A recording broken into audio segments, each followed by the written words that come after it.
أعوذ بالله من الشيطان الرجيم. بسم الله الرحمن الرحيم. لا يحب الله الجهر بالسوء من القول إلا من ظلم، وكان الله سميعا عليما. إن تبدوا خيرا أو تخفوه أو تعفوا عن سوء فإن الله كان عفوا قديرا. إن الذين يكفرون بالله ورسله ويريدون أن يفرقوا بين الله ورسله ويقولون نؤمن ببعض ونكفر ببعض ويريدون أن يتخذوا بين ذلك سبيلا، أولئك هم الكافرون حقا، وأعتدنا للكافرين عذابا مهينا. والذين آمنوا بالله ورسله ولم يفرقوا بين أحد منهم أولئك سوف يؤتيهم أجورهم، وكان الله غفورا رحيما. يسألك أهل الكتاب أن تنزل عليهم كتابا من السماء، فقد سألوا موسى أكبر من ذلك فقالوا أرنا الله جهرة فأخذتهم الصاعقة بظلمهم، ثم اتخذوا العجل من بعد ما جاءتهم البينات فعفونا عن ذلك وآتينا موسى سلطانا مبينا. ورفعنا فوقهم الطور بميثاقهم وقلنا لهم ادخلوا الباب سجدا وقلنا لهم لا تعدوا في السبت وأخذنا منهم ميثاقا غليظا. فبما نقضهم ميثاقهم وكفرهم بآيات الله وقتلهم الأنبياء بغير حق وقولهم قلوبنا غلف، بل طبع الله عليها بكفرهم فلا يؤمنون إلا قليلا. وبكفرهم وقولهم على مريم بهتانا عظيما، وقولهم إنا قتلنا المسيح عيسى ابن مريم رسول الله وما قتلوه وما صلبوه ولكن شبه لهم، وإن الذين اختلفوا فيه لفي شك منه ما لهم به من علم إلا اتباع الظن وما قتلوه يقينا، بل رفعه الله إليه وكان الله عزيزا حكيما. وإن من أهل الكتاب إلا ليؤمنن به قبل موته ويوم القيامة يكون عليهم شهيدا. فبظلم من الذين هادوا حرمنا عليهم طيبات أحلت لهم وبصدهم عن سبيل الله كثيرا وأخذهم الربا وقد نهوا عنه وأكلهم أموال الناس بالباطل وآتدنا للكافرين منهم عذابا أليما. لكن الراسخون في العلم منهم المؤمنون يؤمنون بما أنزل إليك وما أنزل من قبلك والمقيمين الصلاة والمؤتون الزكاة والمؤمنون بالله واليوم الآخر أولئك سنؤتيهم أجرا عظيما. إنا أوحينا إليك كما أوحينا إلى نوح والنبيين من بعده، وأوحينا إلى إبراهيم وإسماعيل وإسحاق ويعقوب والأسباط وعيسى وأيوب ويونس وهارون وسليمان، وآتينا داود زبورا. ورسلا قد قصصناهم عليك من قبل ورسلا لم نقصصهم عليك وكلم الله موسى تكليما. رسلا مبشرين ومنذرين لئلا يكون للناس على الله حجة بعد الرسل، وكان الله عزيزا حكيما. لكن الله يشهد بما أنزل إليك أنزله بعلمه والملائكة يشهدون وكفى بالله شهيدا. إن الذين كفروا وصدوا عن سبيل الله قد ضلوا ضلالا بعيدا. إن الذين كفروا وظلموا لم يكن الله ليغفر لهم ولا ليهديهم طريقا إلا طريق جهنم خالدين فيها أبدا، وكان ذلك على الله يسيرا. يا أيها الناس قد جاءكم الرسول بالحق من ربكم فآمنوا خيرا لكم، وإن تكفروا فإن لله ما في السماوات والأرض وكان الله عليما حكيما. يا أهل الكتاب لا تغلوا في دينكم ولا تقولوا على الله إلا الحق، إنما المسيح عيسى ابن مريم رسول الله وكلمته ألقاها إلى مريم وروح منه، فآمنوا بالله ورسله ولا تقولوا ثلاثة انتهوا خيرا لكم، إنما الله إله واحد سبحانه أن يكون له ولد، له ما في السماوات وما في الأرض وكفى بالله وكيلا. لن يستنكف المسيح أن يكون عبدا لله ولا الملائكة المقربون ومن يستنكف عن عبادته ويستكبر فسيحشرهم إليه جميعا فأما الذين آمنوا وعملوا الصالحات فيوفيهم أجورهم ويزيدهم من فضله وأما الذين استنكفوا واستكبروا فيعذبهم عذابا أليما ولا يجدون لهم من دون الله وليا ولا نصيرا يا أيها الناس قد جاءكم برهان من ربكم وأنزلنا إليكم نورا مبينا فأما الذين آمنوا بالله واعتصموا به فسيدخلهم في رحمة منه وفضل ويهديهم إليه صراطا مستقيما يستفتونك قل الله يفتيكم في الكلالة إن امرؤ هلك ليس له ولد وله أخت فلها نصف ما ترك وهو يرثها إن لم يكن لها ولد فإن كانت اثنتين فلهما الثلثان مما ترك وإن كانوا إخوة رجالا ونساء فللذكر مثل حظ الأنثيين يبين الله لكم أن تضلوا والله بكل شيء عليم بسم الله الرحمن الرحيم يا أيها الذين آمنوا أوفوا بالعقود أحلت لكم بهيمة الأنعام إلا ما يتلى عليكم غير محل الصيد وأنتم حرم إن الله يحكم ما يريد يا أيها الذين آمنوا لا تحلوا شعائر الله ولا الشهر الحرام ولا الهدي ولا القلائد ولا آمين البيت الحرام يبتغون فضلا من ربهم ورضوانا وإذا حللتم فاصطادوا ولا يجرمنكم شنآن قوم أن صدوكم عن المسجد الحرام أن تعتدوا وتعاونوا على البر والتقوى ولا تعاونوا على الإثم والعدوان واتقوا الله إن الله شديد العقاب حرمت عليكم الميتة والدم ولحم الخنزير وما أهل لغير الله به والمنخنقة والموقوذة والمتردية والنطيحة وما أكل السبع إلا ما زكيتم وما ذبح على النصب وأن تستقسموا بالأزلام ذلكم فسق اليوم يئس الذين كفروا من دينكم فلا تخشوهم واخشون اليوم أكملت لكم دينكم وأتممت عليكم نعمتي ورضيت لكم الإسلام دينا فمن اضطر في مخمصة غير متجانف لإثم فإن الله غفور رحيم يسألونك ماذا أحل لهم قل أحل لكم الطيبات وما علمتم من الجوارح مكلبين تعلمونهن مما علمكم الله فكلوا مما أمسكنا عليكم واذكروا اسم الله عليه واتقوا الله إن الله سريع الحساب اليوم أحل لكم الطيبات وطعام الذين أوتوا الكتاب حل لكم وطعامكم حل لهم والمحصنات من المؤمنات والمحصنات من الذين أوتوا الكتاب من قبلكم إذا آتيتموهن أجورهن محصنين غير مسافحين ولا متخذي أخدان ومن يكفر بالإيمان فقد حبط عمله وهو في الآخرة من الخاسرين يا أيها الذين آمنوا إذا قمتم إلى الصلاة فاغسلوا وجوهكم وأيديكم إلى المرافق وامسحوا برؤوسكم وأرجلكم إلى الكعبين وإن كنتم جنبا فاطهروا وإن كنتم مرضى أو على سفر أو جاء أحد منكم من الغائط أو لامستم النساء فلم تجدوا ماء فتيمموا صعيدا طيبا فامسحوا بوجوهكم وأيديكم منه ما يريد الله ليجعل عليكم من حرج ولكن يريد ليطهركم وليتم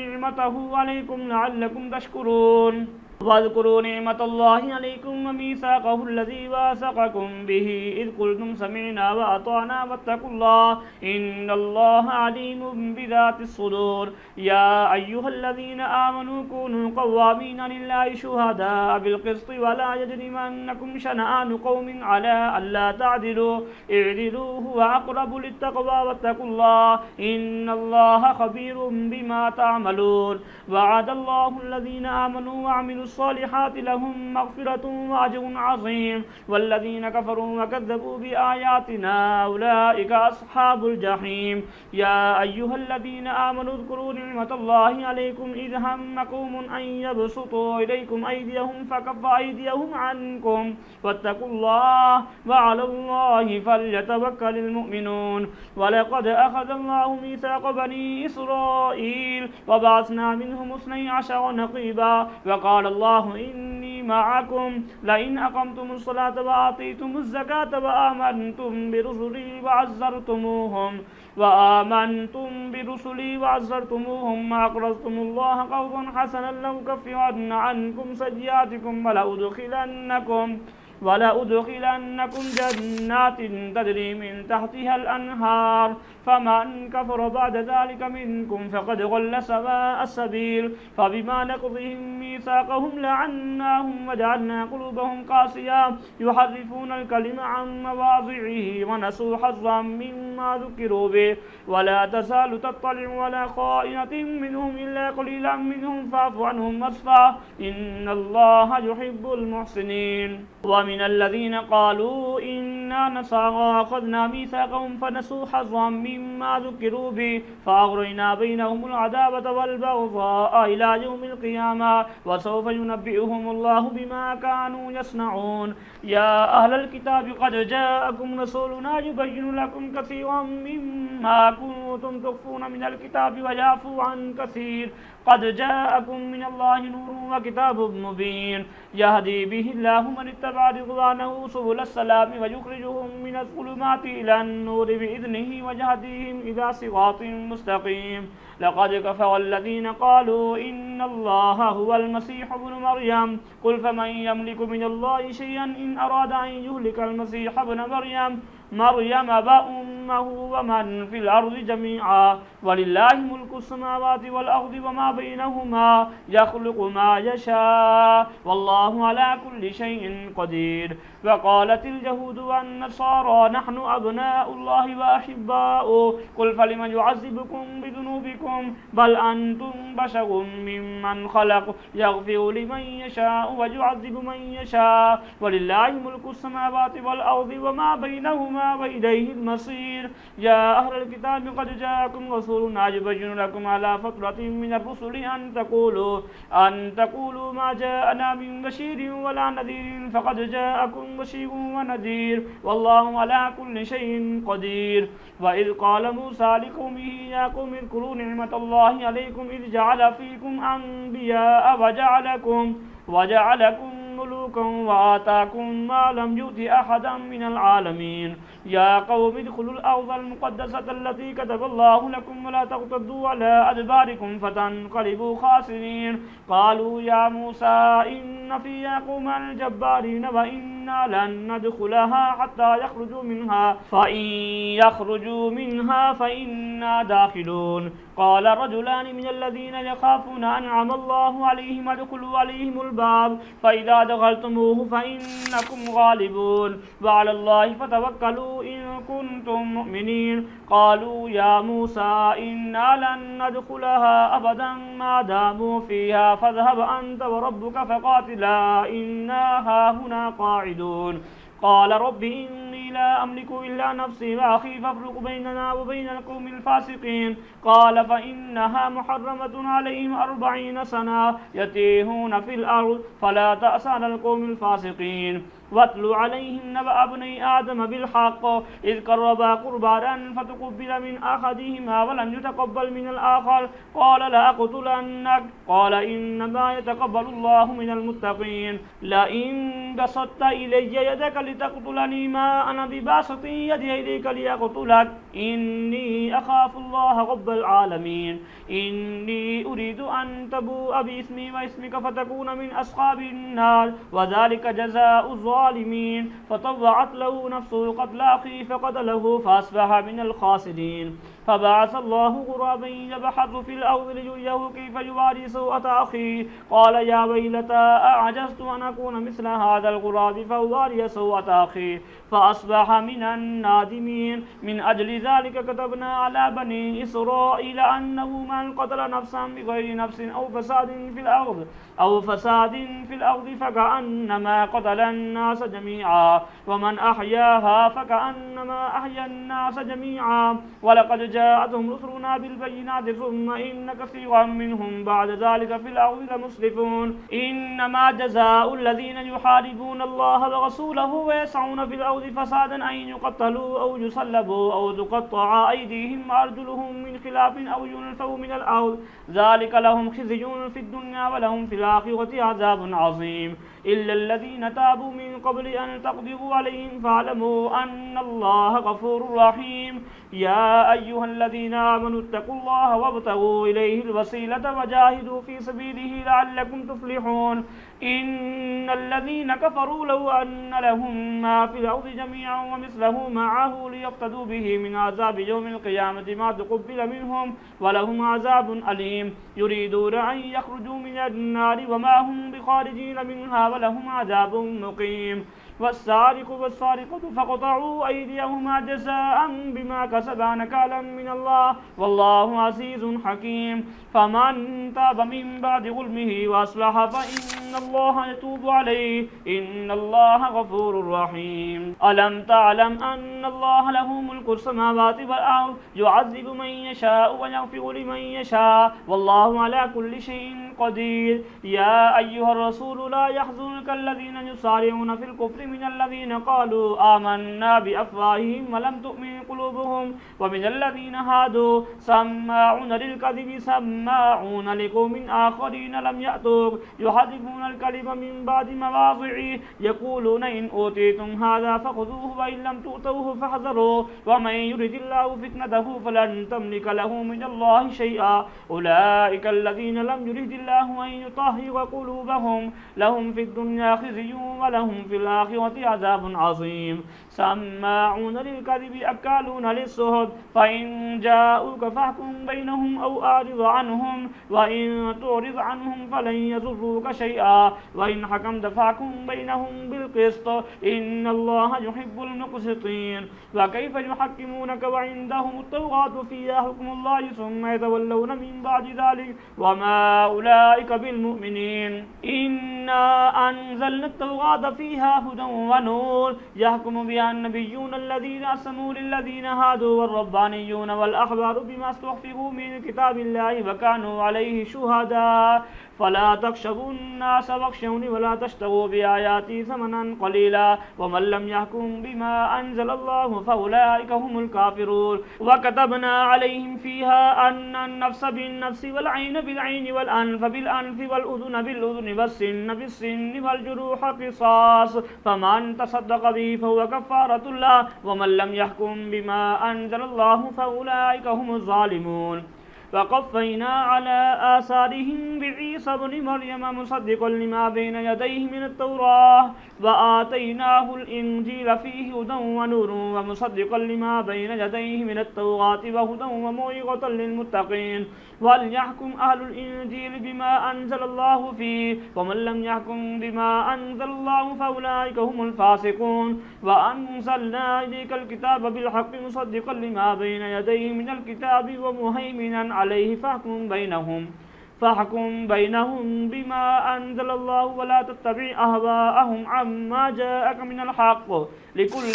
جعلنا منكم شرعة ومنهاجا ولو شاء الله لجعلكم أمة واحدة ولكن ليبلوكم فيما آتاكم فاستبقوا الخيرات إلى الله مرجعكم جميعا فينبئكم بما كنتم فيه تختلفون وأنحكم بينهم بما أنزل الله ولا تتبع أهواءهم واحذرهم أن يفتنوك عن بعض ما أنزل الله إليك فإن تولوا فاعلم أنما يريد الله أن يصيبهم ببعض ذنوبهم وإن كثيرا من الناس لفاسقون أفحكم الجاهلية يبغون ومن أحسن من الله حكما لقوم يوقنون يا أيها الذين آمنوا لا تتخذوا اليهود والنصارى أولياء بعضهم أولياء بعض ومن يتولهم منكم فإنه منهم إن الله لا يهدي القوم الظالمين فترى الذين في قلوبهم مرض يسارعون فيهم يقولون نخشى أن تصيبنا دائرة فعسى الله أن يأتي بالفتح أو أمر من عنده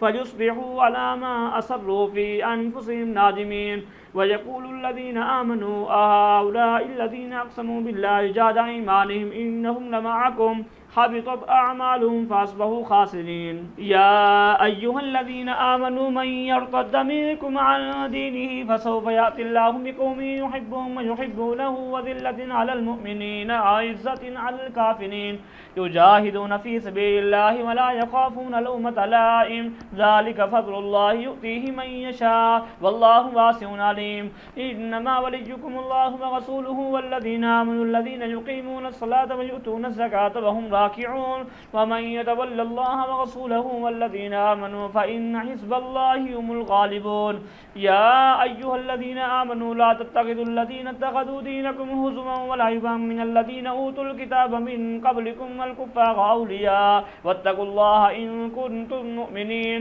وإذا ناديتم إلى الصلاة اتخذوها هزوا ولعبا ذلك بأنهم قوم لا يعقلون قل يا أهل الكتاب هل تنقمون منا إلا أن آمنا بالله وما أنزل إلينا وما أنزل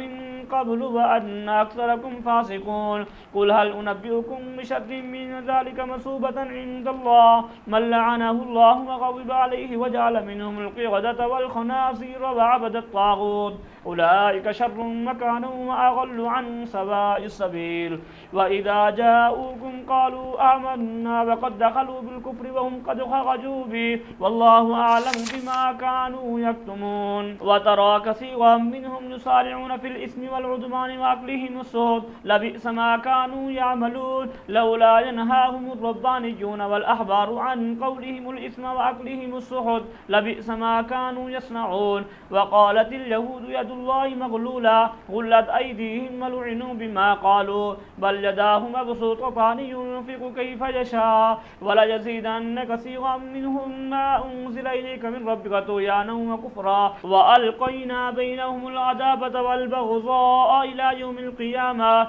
كلما أوقدوا نارا للحرب أطفأها الله ويسعون في الأرض فسادا والله لا يحب المفسدين ولو أن أهل الكتاب آمنوا واتقوا لكفرنا عنهم سيئاتهم ولأدخلناهم جنات النعيم ولو أنهم أقاموا التوراة والإنجيل وما أنزل إليهم من ربهم لأكلوا من فوقهم ومن تحت أرجلهم منهم أمة مقتصدة وكثير منهم ساء ما يعملون يا أيها الرسول بلغ ما أنزل إليك من ربك وإن لم تفعل فما بلغت رسالته والله يعصمك من الناس إن الله لا يهدي القوم الكافرين قل يا أهل الكتاب لستم على شيء حتى تقيموا التوراة والإنجيل وما أنزل إليكم من ربكم ولا يزيدن كثيرا منهم ما أنزل إليك من ربك طغيانا وكفرا فلا تأس على القوم الكافرين إن الذين آمنوا والذين هادوا والصابئون والنصارى من آمن بالله واليوم الآخر وعمل صالحا فلا خوف عليهم ولا هم يحزنون